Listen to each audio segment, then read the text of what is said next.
Hello students. आज हम section 197 managerial remuneration के बारे में पढ़ेंगे। ओके, बहुत बहुत बहुत बहुत बहुत इम्पॉर्टेंट है टॉपिक, क्योंकि कई बार इसमें से एग्जाम में क्वेश्चन आता ही आता है। ठीक है, तो आप इसको ध्यान से देखिएगा। तो कौन सा सेक्शन है? सेक्शन 197 है, किसका? मैनेजरल रेमुनरेशन का है। तो हम सबसे पहले क्या देखेंगे कि जो मैनेजरल रेमुनरेशन है वो किस किस को मिलेगा। तो मैनेजरल रेमुनरेशन किस किस को मिलेगा? एग्जीक्यूटिव डायरेक्टर को, और एग्जीक्यूटिव डायरेक्टर को मिलेगा या फिर नॉन एग्जीक्यूटिव डायरेक्टर को मिलेगा। ओके, अगर एग्जीक्यूटिव डायरेक्टर, अब हम बात करते हैं कि एग्जीक्यूटिव डायरेक्टर कौन से होते हैं। एग्जीक्यूटिव डायरेक्टर वो डायरेक्टर होते हैं जो कंपनी की होल टाइम एम्प्लॉयमेंट में होते हैं, मतलब उनको कंपनी के डे टू डे अफेयर्स के बारे में पता होता है, कंपनी में डेली डेली क्या चल रहा है, क्योंकि वो डेली आते हैं। और नॉन एग्जीक्यूटिव डायरेक्टर वो होते हैं जो होल टाइम एम्प्लॉयमेंट में नहीं होते हैं। ठीक है, तो इनको कंपनी के डे टू डे अफेयर्स के बारे में नहीं पता होता है। ठीक है, तो इन्हें हम क्या बोलते हैं? Non executive director. अब हम बात करते हैं रेमुनरेशन की। तो जो सबसे पहले हम नॉन एग्जीक्यूटिव डायरेक्टर की बात करते हैं। जो नॉन एग्जीक्यूटिव डायरेक्टर होते हैं उनका जो रेमुनरेशन होता है वो दो चीजों पे बेस्ड होता है। सबसे पहले अगर उसका जो रेमुनरेशन होगा वो बेस्ड होगा प्रॉफिट पे, या फिर उसका सिटिंग फीस मिलेगा उनको। ठीक है, तो अगर उनका जो रेमुनरेशन है अगर वो बेस्ड है किस चीज पे? प्रॉफिट पे है, तो उन्हें मैक्सिमम कितना कितना मिल सकता है। हमें कंपनीज एक्ट क्या बोलता है कि आप managerial remuneration non executive director को कितना दे सकते हो अगर कंपनी के पास प्रॉफिट है। तो अगर कंपनी के पास प्रॉफिट है तो कितना कितना दे सकती है, आइए देखते हैं। सबसे पहला है, अगर हम प्रॉफिट की बात करें, ठीक है, तो in case of adequate profit, अगर कंपनी के पास एडिक्वेट प्रॉफिट है तो नॉन एग्जीक्यूटिव डायरेक्टर को कितना कंपनसेशन मिलेगा। ओके, तो इसमें कितना मिलेगा चलिए देखते हैं। In case of company have executive director, आप यहाँ पे ध्यान से देखना कि मैं बात तो नॉन एग्जीक्यूटिव डायरेक्टर की कर रही हूँ, लेकिन चेक किसको करेंगे? एग्जीक्यूटिव डायरेक्टर को। ओके, मैं बात किसकी कर रही हूँ? नॉन एग्जीक्यूटिव की बात कर रही हूँ, लेकिन चेक हम किसको करेंगे? एग्जीक्यूटिव डायरेक्टर को, रेमुनरेशन देने के लिए अगर कंपनी के पास प्रॉफिट है तो हम सबसे पहले ये चेक करेंगे अगर कंपनी में एग्जीक्यूटिव डायरेक्टर है। अगर कंपनी में एग्जीक्यूटिव डायरेक्टर है तो आप मैक्सिमम कितना दे सकते हो? 1% ऑफ नेट प्रॉफिट। कंपनी का जो नेट प्रॉफिट है उसका 1% आप पे कर सकते हो किसको? नॉन एग्जीक्यूटिव डायरेक्टर को। एनईडी का मतलब यहाँ पे यही है, नॉन एग्जीक्यूटिव डायरेक्टर। ओके, उसके बाद है, in case of company do not have executive director, अगर कंपनी में एग्जीक्यूटिव डायरेक्टर ही नहीं है तो आप मैक्सिमम कितना दे पाओगे? 3% ऑफ नेट प्रॉफिट। ठीक है, दोबारा बताती हूँ, अगर हम बात कर रहे हैं नॉन एग्जीक्यूटिव डायरेक्टर की, हम बात कर रहे हैं किसकी? नॉन एग्जीक्यूटिव डायरेक्टर की, लेकिन हम चेक किसको करेंगे? एग्जीक्यूटिव डायरेक्टर को। तो अगर हम ये देखेंगे, सबसे पहले हम ये चेक करेंगे अगर कंपनी के पास प्रॉफिट है तो हम चेक करेंगे कि कंपनी में क्या एग्जीक्यूटिव डायरेक्टर है। तो हम, अगर हमें कंपनी में हमें पता है कि एग्जीक्यूटिव डायरेक्टर है तो हम कितना देंगे? 1% ऑफ नेट प्रॉफिट का 1% दे देंगे। ठीक है, और अगर कंपनी में एग्जीक्यूटिव डायरेक्टर नहीं है तो हम मैक्सिमम कितना दे पाएंगे? 3% ऑफ नेट प्रॉफिट दे पाएंगे किसको? नॉन एग्जीक्यूटिव डायरेक्टर को। ओके, अब हम यहाँ बात करते हैं लॉस की। अगर कंपनी में क्या है? लॉस है या फिर इनएडिक्वेट प्रॉफिट है। ठीक है, चाहे तो कंपनी लॉस में चल रही है बट, और चाहे ऐसा हो सकता है कि कंपनी के पास प्रॉफिट तो है बट वो एडिक्वेट नहीं है कि जिससे कि इनको जो है रेमुनरेशन दे सके। ओके, तो सफिशिएंट नहीं है तो कैसे पेमेंट होगी? तो इनको क्या, अगर ऐसा केस होता है तो जो नॉन एग्जीक्यूटिव डायरेक्टर होते हैं उनको रेमुनरेशन नहीं मिलता है, नो रेमुनरेशन। ओके, बट अगर फिर भी इनको देना पड़े रेमुनरेशन तो इन्हें सबसे पहले क्या करना पड़ेगा? जनरल मीटिंग में एसआर पास करना पड़ेगा। ठीक है, इन केस ऑफ लॉस और इनएडिक्वेट प्रॉफिट का अगर केस नॉन एग्जीक्यूटिव डायरेक्टर में आता है, ओके, तो इनको रेमुनरेशन नहीं मिलता, लेकिन अगर आपको चाहिए तो आपको जनरल मीटिंग में एसआर पास कराना पड़ेगा। ओके, क्योंकि पेपर में क्वेश्चन घुमा के भी पूछ सकता है, वो ये भी बोल सकता है कि नॉन एग्जीक्यूटिव डायरेक्टर है कंपनी के अंदर और उसमें जो है लॉस है, कंपनी को, कंपनी लॉस में चल रही है या कंपनी के पास इनएडिक्वेट प्रॉफिट है, बताओ हम नॉन एग्जीक्यूटिव डायरेक्टर को हम कितना रेमुनरेशन देंगे? तो इसमें साफ साफ आंसर यही आएगा कि हम इसको जो है कोई भी रेमुनरेशन नहीं देंगे। बट अगर फिर भी देना है तो सबसे पहले हमें जनरल मीटिंग में स्पेशल रेजोल्यूशन पास करना पड़ेगा। ओके, फिर हम बात करेंगे एग्जीक्यूटिव डायरेक्टर, फिर हम, हमारा सिटिंग फीस बैलेंस रह गया, सिटिंग फीस पढ़ लेते हैं पहले। ठीक है। नॉन एग्जीक्यूटिव डायरेक्टर को सिटिंग फीस भी मिलती है, क्योंकि ये लोग कभी कभी आते हैं तो इनको जब ये जितनी बोर्ड मीटिंग अटेंड करेंगे उसके हिसाब से इनको सिटिंग फीस भी पे होती है। ठीक है, तो सिटिंग फीस आप इनको मैक्सिमम कितना दे सकते हो, 1 लाख दे सकते हो पर डायरेक्टर पर बोर्ड मीटिंग।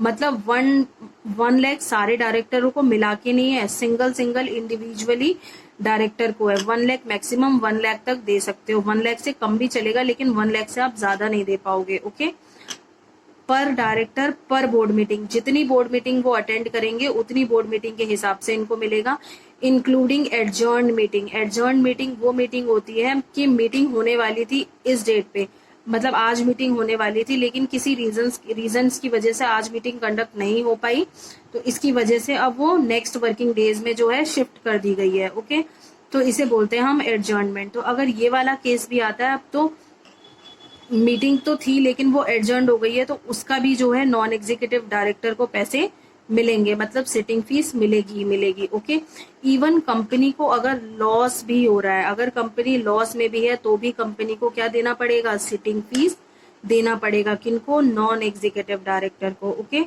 अगर कंपनी लॉस में है तो भी कंपनी को सिटिंग फीस देना ही देना है नॉन एग्जीक्यूटिव डायरेक्टर को, और मैक्सिमम कितना देना है, 1 लाख पर डायरेक्टर पर board meeting including adjourn meeting.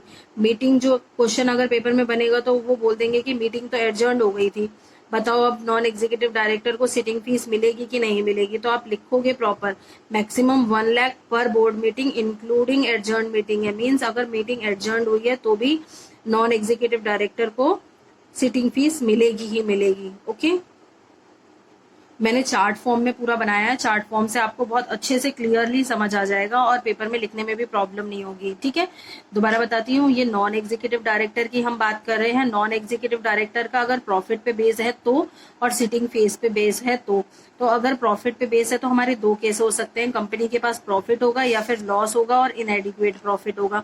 अगर कंपनी के पास प्रॉफिट है तो हम क्या देख रहे हैं कि कंपनी में एग्जीक्यूटिव डायरेक्टर है या नहीं है। अगर कंपनी में एग्जीक्यूटिव डायरेक्टर है तो अपनी कंपनी के नेट प्रॉफिट का 1% देंगे नॉन एग्जीक्यूटिव डायरेक्टर को। अगर कंपनी में जो है एग्जीक्यूटिव डायरेक्टर नहीं है तो कितना दे पाएंगे हम, 3% दे पाएंगे। ओके, उसके बाद है, अगर इन केस ऑफ लॉस और इनएडिक्वेट प्रॉफिट है तो आप जो है नॉन एग्जीक्यूटिव डायरेक्टर को रेम्युनरेशन नहीं दे सकते, बट अगर आपको फिर भी देना है तो आपको जनरल मीटिंग में एसआर पास कराना ही होगा। ओके, होपफुली मैं बार बार रिवाइज कराती हूँ तो आपको अच्छे से रिवीजन के साथ साथ आपको समझ भी आ जाता होगा, शायद आपको याद भी हो जाए साथ साथ। उसके बाद है, अगर हम एग्जीक्यूटिव डायरेक्टर की बात करें तो अब एग्जीक्यूटिव डायरेक्टर का पढ़ते हैं, एग्जीक्यूटिव डायरेक्टर में क्या क्या होता है। ठीक है, तो चलते हैं, यहाँ देखते हैं एग्जीक्यूटिव डायरेक्टर के बारे में। ओके, ये है हमारा क्या, एग्जीक्यूटिव डायरेक्टर। अब अगर हमें एग्जीक्यूटिव डायरेक्टर को मैनेजरल रेम्युनरेशन देना है तो हम कैसे देंगे। ठीक है, सबसे पहले हम प्रॉफिट की बात करते हैं। अगर in case of adequate profit है, कंपनी के पास प्रॉफिट तो है लेकिन वो एडिक्वेट है, मतलब प्रॉफिट है और एडिक्वेट भी है, तो क्या देंगे, एग्जीक्यूटिव डायरेक्टर को मैनेजरल रेम्युनरेशन देना पड़ेगा। तो अगर प्रॉफिट है कंपनी के पास तो कैसे पे होगा, in case of company have only 1 executive director. अब यहाँ पे आप ये देखिएगा कि यहाँ पे हम एग्जीक्यूटिव डायरेक्टर को दे रहे हैं और हम एग्जीक्यूटिव डायरेक्टर को ही चेक कर रहे हैं, मतलब यहाँ पर भी एग्जीक्यूटिव डायरेक्टर है, हम जब चेक कर रहे हैं तो भी हमारा एग्जीक्यूटिव डायरेक्टर ही है। ओके, लेकिन जब हम नॉन एग्जीक्यूटिव डायरेक्टर के बारे में पढ़ रहे थे तो हम दे तो रेम्युनरेशन नॉन एग्जीक्यूटिव डायरेक्टर को रहे थे, लेकिन हम चेक किसको कर रहे थे, एग्जीक्यूटिव डायरेक्टर को।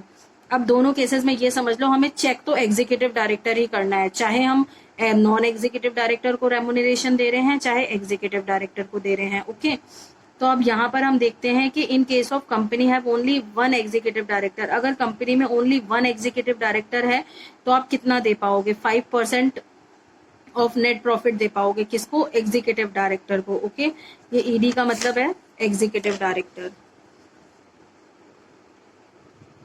ओके, चलिए उसके बाद नेक्स्ट है हमारा, in case of company have 2 और मोर एग्जीक्यूटिव डायरेक्टर।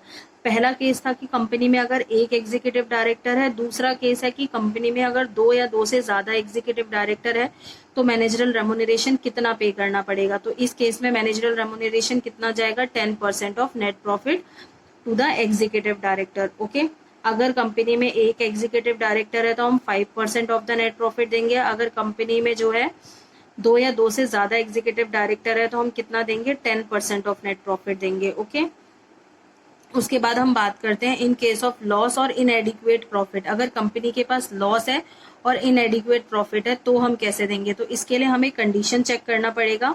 ओके, तो इसके लिए हमारी दो कंडीशन है, as per condition A and condition B. ये बोथ कंडीशन है, हम कैसे चेक करेंगे, सबसे पहले हमें चेक करना है यहाँ कंडीशन ए में हमारे 4 पॉइंट है। कौन कौन से पॉइंट है चलिए देखते हैं। ठीक है, तो सबसे पहला पॉइंट है director functioning in professional capacity. जो एग्जीक्यूटिव डायरेक्टर है वो अपनी जो है कैपेसिटी के अंदर ही काम कर रहा है, अपनी प्रोफेशनल कैपेसिटी का फुल यूटिलाइज कर रहा है। तो फर्स्ट कंडीशन इसकी ये हो गई। एंड कंडीशन ए के हिसाब से सेकंड पॉइंट बोलता है not having any interest in the capital of the company, it's holding और सब्सिडरी कंपनी डायरेक्टली और इनडायरेक्टली। जो एग्जीक्यूटिव डायरेक्टर है उसका इंटरेस्ट नहीं होना चाहिए, किसमें, अपनी कंपनी में या फिर उसकी होल्डिंग और सब्सिडरी कंपनी में, चाहे डायरेक्टली चाहे इनडायरेक्टली। बट क्या कहते हैं, मैक्सिमम 0.5% का इंटरेस्ट रख सकता है, ज्यादा नहीं रख सकता, लेकिन मैक्सिमम 0.5% का अगर इंटरेस्ट है उसका कंपनी में और उसकी होल्डिंग सब्सिडरी में से किसी में भी तो चलेगा, इसमें कोई प्रॉब्लम नहीं है, लेकिन ज्यादा का इंटरेस्ट नहीं होना चाहिए। फिर नेक्स्ट पॉइंट बोलता है नॉट हैविंग एनी डायरेक्ट और इनडायरेक्ट इंटरेस्ट और रिलेटेड टू द डायरेक्टर और प्रमोटर ऑफ द कंपनी और it's holding subsidiary at any time during the last 2 year before. जब आप मैनेजरल रेम्युनरेशन एग्जीक्यूटिव डायरेक्टर को पे कर रहे हो उससे पहले के जो 2 साल है उसमें जो एग्जीक्यूटिव डायरेक्टर है उसका इंटरेस्ट नहीं होना चाहिए, किसमें, कंपनी के डायरेक्टर्स में या कंपनी के प्रमोटर्स में या फिर उसकी होल्डिंग सब्सिडरी और एसोसिएट कंपनी जो है उनके डायरेक्टर और प्रमोटर में कोई भी इंटरेस्ट नहीं होना चाहिए। ओके, उसके बाद नेक्स्ट पॉइंट अगर हम देखें तो नेक्स्ट पॉइंट बोलता है पोजेस ग्रेजुएट होना चाहिए, graduate level of qualification with expertise in special knowledge in law, finance etcetera. Okay, ये जो है ग्रेजुएट होना चाहिए, ग्रेजुएट लेवल होना चाहिए इनके अंदर क्वालिफिकेशन का, एंड एक्सपर्टाइज होना चाहिए, इनको स्पेशल नॉलेज होनी चाहिए लॉ, फाइनेंस एक्सेट्रा की। ओके, ये पॉइंट तो मोस्टली सेक्शंस में आता है कि उनको जो है स्पेसिफाइड नॉलेज होनी चाहिए law, finance, economics and this जो भी है। ठीक है, अकाउंट्स वगैरह बहुत सारे सब्जेक्ट्स इसमें लिखे रहते हैं, आपके कॉमर्स के सारे सब्जेक्ट्स। ठीक है, तो ये इसके 4 पॉइंट है। एज पर कंडीशन ए अगर आपको जो है रेम्युनरेशन देना है, अगर कंपनी के पास इनएडिक्वेट प्रॉफिट है तो एज पर कंडीशन ए के हिसाब से देगी एंड कंडीशन बी के हिसाब से। ठीक है, तो कंडीशन बी क्या है यहाँ देखते हैं। कंडीशन बी हमारा क्या है, based on effective capital. Okay, condition B हमारा क्या बोलता है, remuneration based on effective capital. आप जो है रेम्युनरेशन दे सकते हो किसके बेस्ड पे, इफेक्टिव कैपिटल के बेस पे। ठीक है, तो अगर कंपनी के पास इनएडिक्वेट प्रॉफिट है तो कंपनी क्या करेगी, रेम्युनरेशन अगर दे रही है इफेक्टिव कैपिटल के बेस पे तो कैसे पे करेगी। ओके, तो हम सबसे ये बहुत इंपॉर्टेंट चीज है कि सबसे पहले इफेक्टिव कैपिटल ही बच्चों को निकालने नहीं आता है कि इफेक्टिव कैपिटल हम कैसे निकालते हैं। एग्जाम में क्वेश्चन आ जाता है, वहां कंफ्यूज हो जाते हैं कि आखिर कंपनी की इफेक्टिव कैपिटल कितनी है, हम लिमिट लगाने के लिए इफेक्टिव कैपिटल हम कैसे निकालें। ठीक है, तो ये मैंने बहुत अच्छे से प्रेजेंट कर दिया आपको कि इफेक्टिव कैपिटल हमें कैसे निकालना है। ओके, तो ये हम इफेक्टिव कैपिटल की बात करते हैं। इफेक्टिव कैपिटल अगर क्वेश्चन आता है तो आप कैसे कैलकुलेट करेंगे, सबसे पहले आप लेंगे paid up share capital company की। पेड अप शेयर कैपिटल में इक्विटी और प्रेफरेंस दोनों है, क्योंकि यहाँ पे पेड अप है, ओनली इक्विटी है, ओनली प्रेफरेंस नहीं है, पेड अप शेयर कैपिटल है। ओके, उसके बाद हम लेंगे free reserve plus security premium account. Okay, paid up share capital, free reserve, security premium account, long term loan, long term deposit और debenture. Okay, हम कितनी चीजें ले रहे हैं, टोटल 6 चीजें ले रहे हैं। ठीक है, मतलब हम 6 चीजों को तो ऐड करेंगे। कौन कौन सी, paid up share capital, free reserve, security premium account, long term loan, long term deposit और डिबेंचर। ओके, कौन कौन सी है, paid up share capital, free reserve, security premium account, long term loan भी हो गया, लॉन्ग टर्म वाली सारी चीजें, लॉन्ग टर्म लोन है, लॉन्ग टर्म डिपॉजिट है और डिबेंचर है। ओके, डिबेंचर्स भी लॉन्ग टर्म होते हैं। तो ये कितना हो गया, ये हम 6 चीजों को तो ऐड कर रहे हैं। हम 6 चीजों में से इनमें से हम कितनी लेस करेंगे, 3 थिंग्स को हम लेस करेंगे। कौन कौन सी 3 चीजों को लेस करेंगे, सबसे पहले इन्वेस्टमेंट, कंपनी के जो भी प्रिलिमिनरी एक्सपेंस है उनको, और जो भी एक्यूमुलेट लॉसेज है कंपनी के वो, ठीक है। हम इफेक्टिव कैपिटल में से सिक्स चीजों में से हम 3 चीजों को माइनस कर देंगे। 6 चीजें कौन कौन सी हैं? Paid up share capital, free reserve, security premium account, long term loan, long term deposit और डिवेंचर, ओके। और हम उसमें से माइनस कितनी चीजों को करेंगे? 3 चीजों को करेंगे। कौन कौन सी 3 चीज? इन्वेस्टमेंट, प्रिलिमिनरी एक्सपेंसेस और एक्यूमुलेट लॉसेस। कौन कौन सी माइनस करेंगे? इन्वेस्टमेंट, प्रिलिमिनरी एक्सपेंसेस और एक्यूमुलेट लॉसेस। मैं बार बार रिपीट इसलिए करती हूँ ताकि आपके माइंड में बहुत अच्छे से ये चीजें बैठ जाए, ताकि आपको प्रॉब्लम ना हो बाद में, ठीक है। उसके बाद चलिए अब देखते हैं हम कैसे लिमिट क्या होगी रेमुनरेशन देने की अगर हम इफेक्टिव कैपिटल के बेस पे अगर एग्जीक्यूटिव डायरेक्टर को अगर हम रेमुनरेशन देंगे तो इन केस ऑफ इनएडिक्वेट प्रॉफिट, ठीक है। तो कंपनी की जो इफेक्टिव कैपिटल है वो कितनी है? Less than 5 crore. अगर कंपनी की जो इफेक्टिव कैपिटल है वो 5 करोड़ से कम है तो हम उसको रेमुनरेशन कितना दे सकते हैं? मैक्सिमम 60 लाख तक, ओके। कंपनी की जो इफेक्टिव कैपिटल हम चेक करेंगे, अगर लेस देन 5 करोड़ है तो हम 60 लाख तक दे पाएंगे मैक्सिमम। अगर कंपनी की इफेक्टिव कैपिटल 5 करोड़ से ज्यादा है, मतलब 5 करोड़, यहाँ पे लेस देन 5 करोड़ है मतलब 5 करोड़ से कम, तो हमारा सेकंड पॉइंट क्या बोलता है? 5 करोड़ और 5 करोड़ से ज्यादा, मतलब इसमें इंक्लूडेड है 5 करोड़, ठीक है। तो 5 करोड़ और 5 करोड़ से ज्यादा बट लेस देन 100 करोड़, मतलब 100 करोड़ से कम, तो हम कितना देंगे?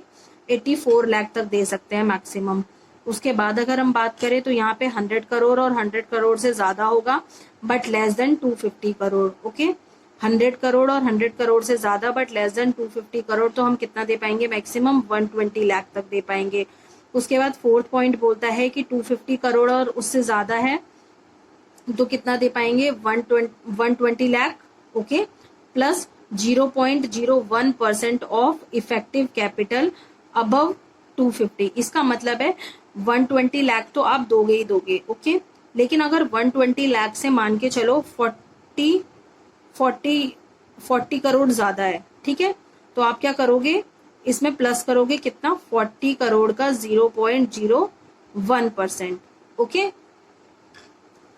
तो आप ऐसे इसको कैलकुलेट करोगे, ठीक है। दोबारा बताती हूँ, अगर क्या है? नेगेटिव है, मतलब नेगेटिव है या फिर 5 करोड़ से कम है तो हम कितना दे पाएंगे? 60 लाख तक दे पाएंगे मैक्सिमम। अगर 5 करोड़ और 5 करोड़ से ज्यादा है बट लेस देन 100 करोड़ है तो 84 लाख तक दे पाएंगे। अगर 100 करोड़ और 100 करोड़ से ज्यादा है बट लेस देन 250 करोड़ है तो 120 लाख दे पाएंगे मैक्सिमम। उसके बाद अगर 250 करोड़ और उससे ज्यादा है तो आप कितना दे पाओगे? 120 lakh plus 0.01% of effective capital, जितना अबव हो रहा है 250 करोड़ से।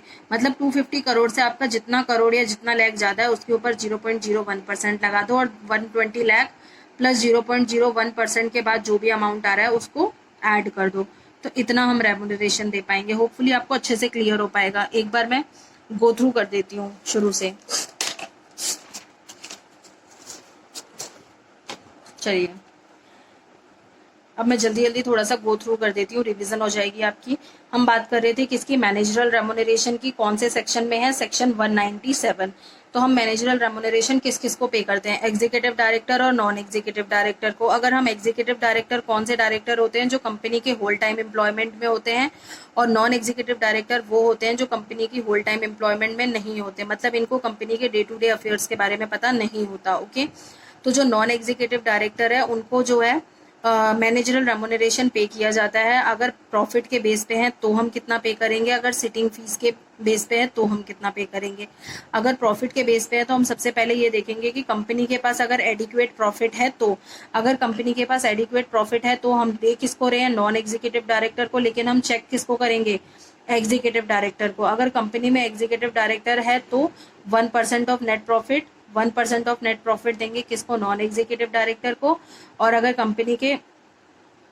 कंपनी में जो है एग्जीक्यूटिव डायरेक्टर नहीं है, अगर कंपनी में एग्जीक्यूटिव डायरेक्टर नहीं है तो आप कितना दोगे? 3% ऑफ नेट प्रॉफिट दोगे। उसके बाद अगर कंपनी में इनएडिक्वेट प्रॉफिट है तो आप रेमुनरेशन दे ही नहीं पाओगे, बट अगर फिर भी चाहिए तो जनरल मीटिंग में एसआर पास कराना पड़ेगा। आप क्वेश्चन में हमेशा ये ध्यान रखिएगा कि वो क्वेश्चन जो है नॉन एग्जीक्यूटिव डायरेक्टर को रेमुनरेशन देने की बात कर रहा है या एग्जीक्यूटिव डायरेक्टर को रेमुनरेशन देने की बात कर रहा है। अगर नॉन एग्जीक्यूटिव डायरेक्टर को रेमुनरेशन देने की बात कर रहा है और और क्वेश्चन में बोला हुआ है कि कंपनी के पास इनएडिक्वेट प्रॉफिट है तो उनको रेमुनरेशन नहीं मिलेगा। लेकिन अगर वो एग्जीक्यूटिव डायरेक्टर की बात कर रहे हैं और इनएडिक्वेट प्रॉफिट है तो रेमुनरेशन मिलेगा, और वो मैंने आपको भी बताया था इफेक्टिव कैपिटल वाला। ओके, सिटिंग फीस रह गया, सिटिंग फीस एक बार रिवाइज करते हैं। उसके बाद अगर हमें नॉन एग्जीक्यूटिव डायरेक्टर को सिटिंग फीस देनी है तो हम कितना दे पाएंगे, मैक्सिमम 1 लाख दे पाएंगे पर डायरेक्टर पर बोर्ड मीटिंग पे, इंक्लूडिंग एडजर्न मीटिंग। जो मीटिंग एडजर्न हुई है उसके भी आपको जो है उसका भी पेमेंट मिलेगा। उसके बाद है अगर आप कंपनी को लॉस हुआ है तो भी लॉस के केस में आपको सिटिंग फीस तो देना पड़ेगा, ठीक है। अगर आपकी कंपनी में लॉस है तो आपको नॉन एग्जीक्यूटिव डायरेक्टर को सिटिंग फीस तो देना ही पड़ेगा। ओके, उसके बाद हम बात करते हैं एग्जीक्यूटिव डायरेक्टर की। तो हम एग्जीक्यूटिव डायरेक्टर की बात कर रहे हैं तो हम सबसे पहले प्रॉफिट की बात करते हैं। अगर कंपनी के पास प्रॉफिट है तो, अगर प्रॉफिट है तो हम कैसे चेक करेंगे, कंपनी में क्या एक एग्जीक्यूटिव डायरेक्टर है, अगर कंपनी में ओनली एक ही एग्जीक्यूटिव डायरेक्टर है तो 5% ऑफ नेट प्रॉफिट मैक्सिमम मिल पाएगा, हम मतलब पे कर सकते हैं। उसके बाद अगर कंपनी में 2 और 2 से ज्यादा एग्जीक्यूटिव डायरेक्टर है तो मैक्सिमम कितना पे कर पाएंगे, 10% ऑफ नेट प्रॉफिट। ओके, उसके बाद है अगर हम जो है इन केस ऑफ अगर लॉस या इनएडिक्वेट प्रॉफिट है तो कंडीशन ए और बी दोनों में से पे कर सकते हैं। उसके बाद सबसे पहला है कंडीशन ए की फुलफिलमेंट के लिए क्या होगा, डायरेक्टर जो है फंक्शन, जो डायरेक्टर है कंपनी का वो फंक्शन कर रहा हो अपना सारा प्रोफेशनल कैपेसिटी में। कंपनी का जो डायरेक्टर है, ठीक है, जो भी एग्जीक्यूटिव डायरेक्टर है कंपनी का, उसका कोई भी इंटरेस्ट ना हो, उसका जो है इंटरेस्ट ना हो उसकी अपनी कंपनी में और उसकी होल्डिंग सब्सिडरी में, लेकिन अगर उसे इंटरेस्ट रखना है तो वो मैक्सिमम 0.5% इंटरेस्ट रख सकता है। उसके बाद थर्ड है कि उसका इंटरेस्ट नहीं होना चाहिए किसमें, उस कंपनी के डायरेक्टर और प्रमोटर में। कब, जब उसको मतलब जो रेमुनरेशन मिलने वाला था उसके 2 साल पहले से ही इसका कोई भी जो है डायरेक्टर और प्रमोटर के साथ कोई भी इंटरेस्ट ना हो। उसके बाद है उसके पास प्रॉपर जो है नॉलेज होना चाहिए, एक्सपर्टाइज होना चाहिए, स्पेशल नॉलेज ऑफ हमारा लॉ, फाइनेंस एक्सेट्रा होना चाहिए। ओके, उसके बाद हम बात करते हैं इफेक्टिव कैपिटल की। तो सेकंड कंडीशन क्या बोलती है, बी कंडीशन हमारा बोल रहा है remuneration based on effective capital. अगर रेमुनरेशन आप पे कर रहे हो इफेक्टिव कैपिटल के बेस पे तो कैसे पे करोगे, हम इफेक्टिव कैपिटल कैसे कैलकुलेट करेंगे, paid up share capital plus free reserve plus security premium account, long term loan, long term deposit और डिबेंचर। हम इन 6 चीजों को हम ऐड करेंगे और इसमें से माइनस क्या करेंगे, इन्वेस्टमेंट, प्रिलिमिनरी एक्सपेंसेस और एक्यूमुलेट लॉसेस, हम इसको माइनस कर देंगे। फिर जो हमारा बैलेंस बचेगा वो क्या आएगा, इफेक्टिव कैपिटल। ठीक है, उसके बाद हम लिमिट देखते हैं। अगर आपकी जो इफेक्टिव कैपिटल मतलब यहाँ से जो आपका बैलेंस आएगा इफेक्टिव कैपिटल का, अगर वो इनमें से कहीं कवर हो रहा है तो हम चेक करेंगे। अगर आपका इफेक्टिव कैपिटल जो है नेगेटिव है मतलब माइनस में है या 5 करोड़ से कम है तो आप मैक्सिमम रेमुनरेशन 60 लाख पे कर सकते हो। लेकिन अगर आपका जो है इफेक्टिव कैपिटल 5 करोड़ और 5 करोड़ से ज्यादा है बट लेस देन 100 करोड़ है तो 84 लाख तक दे पाओगे। और अगर 100 करोड़ और 100 करोड़ से ज्यादा है बट लेस देन 250 करोड़ है तो 120 लाख तक दे पाओगे। उसके बाद अगर 250 करोड़ और मोर है मतलब 250 करोड़ है और उससे ज्यादा है तो आप कितना दे पाओगे, 120 lakh plus 0.01% of effective capital above 250 crore. मतलब इस 250 करोड़ से जितना ज्यादा है उसके ऊपर 0.01% लगाएंगे और इसके साथ 120 लाख को ऐड कर देंगे तो इतना आप जो है मैक्सिमम रेमुनरेशन पे कर पाओगे। ठीक है, मैनेजरल पर्सनल को। सो होपफुली आपको अच्छे से समझ आ जाएगा और समझ आ गया होगा, होपफुली आपको याद भी हो गया होगा। मेरे साथ साथ मैंने इतनी बार रिवीजन करा दिया